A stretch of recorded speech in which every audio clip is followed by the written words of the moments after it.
नमस्कार। इस वीडियो में आपका स्वागत है। आज हम सतह रसायन के अंतर्गत बहुत ही महत्वपूर्ण बिंदु पायस किसे कहते हैं या पायस क्या होता है, इस महत्वपूर्ण बिंदु को जानेंगे। तो आइए जानते हैं पायस क्या होता है। पायस ऐसा कोलाइडी विलयन होता है जिसमें परिक्षिप्त प्रावस्था का पदार्थ एवं परिक्षेपण माध्यम दोनों द्रव होते हैं या दोनों द्रव अवस्था में होते हैं और दोनों ही अमिश्रणीय होते हैं, पायस कहलाते हैं। आइए इस परिभाषा को हम चित्र के माध्यम से जाने। जैसे तेल द्रव अवस्था में, जल द्रव अवस्था में, तो तेल एवं जल दोनों की अवस्थाएं एक समान हैं और दोनों एक दूसरे में अमिश्रणीय हैं। तो आइए चित्र के माध्यम से पुनः इस परिभाषा को जाने। तो ऐसा कोलाइडी विलयन जिसमें परिक्षिप्त प्रावस्था का पदार्थ अर्थात विलेय एवं परिक्षेपण माध्यम अर्थात विलायक दोनों द्रव अवस्था में होते हैं और अमिश्रणीय होते हैं, पायस कहलाते हैं। पायस में परिक्षिप्त प्रावस्था का पदार्थ एवं परिक्षेपण माध्यम का पदार्थ अमिश्रणीय होता है। अतः इनको बनाने के लिए परिक्षिप्त प्रावस्था का पदार्थ एवं परिक्षेपण माध्यम अर्थात विलेय और विलायक को मिलाकर हिलाया जाता है या दोनों को कोलाइडी मिल से गुजारा जाता है। दोनों को कोलाइडी मिल से गुजारने पर दोनों अमिश्रणीय पदार्थ जैसे तेल या जल या तेल दोनों अमिश्रणीय पदार्थ मिलकर पायस बनाते हैं। परंतु कुछ समय पश्चात रखने पर या कुछ समय पश्चात अलग अलग सतह के रूप में पृथक हो जाते हैं। अतः इनको पुनः पायस के रूप में बदलने के लिए एक और तीसरे पदार्थ मिलाने की आवश्यकता पड़ती है, जिसे पायसी कारक कहते हैं। आइए हम चित्र के माध्यम से जानें। जैसे तेल में जल में तेल को मिला दिया या तेल में जल को मिला दिया, तो तेल जल के साथ एवं जल तेल के साथ मिलकर पायस बनाते हैं। तो जो पायसी कारक पदार्थ मिलाया जाता है, पायसी कारक पदार्थ जैसे यहाँ पर हमने इंडिकेट किया, पायसी कारक पदार्थ दोनों द्रवों की अंतरापृष्ठ सतह पर अर्थात तेल और जल दोनों द्रवों की अंतरापृष्ठ सतह पर तनाव को कम कर देता है एवं परिक्षिप्त प्रावस्था के पदार्थ की सतह पर एकत्रित होकर एक झिल्लीनुमा संरचना का निर्माण कर देता है, जिससे अन्य परिक्षिप्त प्रावस्था के पदार्थ एकत्रित नहीं हो पाते हैं और इस प्रकार से पायस बन जाते हैं। आइए हम पायस के प्रकारों पर चर्चा करते हैं। तो पायस के प्रकार,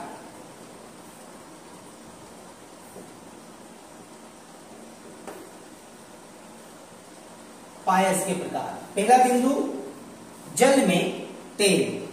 जल में तेल डाला, तेल अमिश्रणीय है, जल में तेल अमिश्रणीय है। तो पहला बिंदु हमारा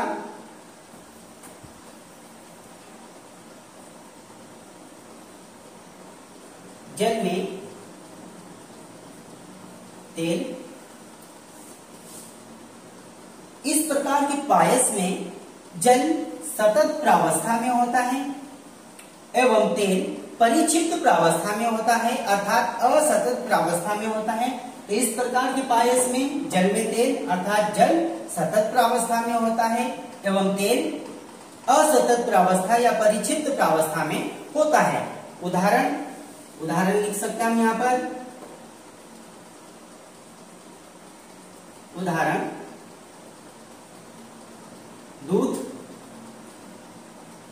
दूध में जल सतत प्रावस्था में होता है और दूध में उपस्थित तेल परिक्षिप्त प्रावस्था में होता है। तो हम पुनः इस बिंदु को जानें, जल में तेल। तो इस प्रकार के पायस में जल सतत प्रावस्था में होता है एवं तेल परिक्षिप्त प्रावस्था या असतत प्रावस्था में होता है।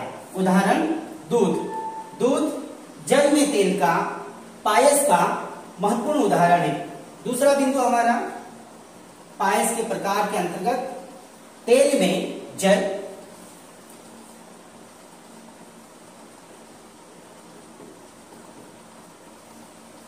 अब तेल, चित्र के अनुसार तेल सतत प्रावस्था में है एवं जल परिक्षिप्त प्रावस्था में या असतत प्रावस्था में है। तो हम कह सकते हैं इसको, इस प्रकार के पायस में तेल सतत प्रावस्था में होता है एवं जल परिक्षिप्त प्रावस्था या असतत प्रावस्था में होता है। महत्वपूर्ण उदाहरण इसका मक्खन। मक्खन में तेल सतत प्रावस्था में होता है और मक्खन में स्थित जल की बूंदें असतत प्रावस्था या परिक्षिप्त प्रावस्था में होती है। तो यहां पर हम उदाहरण ले सकते हैं। मक्खन, मक्खन तेल में जल के पायस का महत्वपूर्ण उदाहरण है। हमने पायस क्या होता है, पायस के प्रकार जाने, इसके पश्चात पायस के अनुप्रयोग। तो अगला बिंदु हमारा पायस के अनुप्रयोग।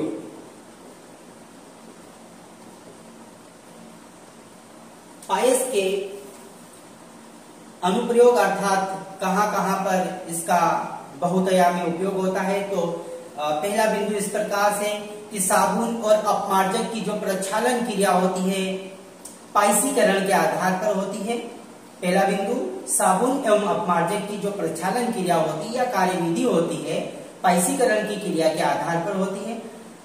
दूसरा महत्वपूर्ण बिंदु इस प्रकार से, कई प्रकार की दवाइयां जैसे कार्ड लिवर ऑयल एक प्रकार का पायस है।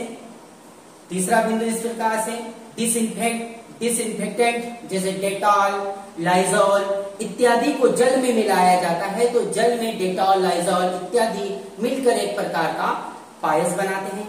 कई प्रकार की धातुओं के निष्कर्षण में जैसे सल्फर, कॉपर इत्यादि को फेन उत्प्लावन विधि द्वारा निष्कर्षित किया जाता है। तो यहाँ पर फेन उत्प्लावन विधि में चिड़ के तेल के साथ में एवं जल के साथ में एक प्रकार का पायस बनाता है। तो धातुओं के निष्कर्षण में जैसे सल्फर, कॉपर इत्यादि के निष्कर्षण में पायस प्रक्रिया का उपयोग किया जाता है। और बहुआयामी, अगला बिंदु इस प्रकार से, बहुआयामी में उपयोग होने वाला दूध एक प्रकार का महत्वपूर्ण पायस का उदाहरण है जो हमारे दैनिक जीवन में भोजन के रूप में इस्तेमाल किया जाता है। तो दूध जो दैनिक जीवन में भोजन के रूप में इस्तेमाल किया जाता है जो एक प्रकार के पायस का उदाहरण है।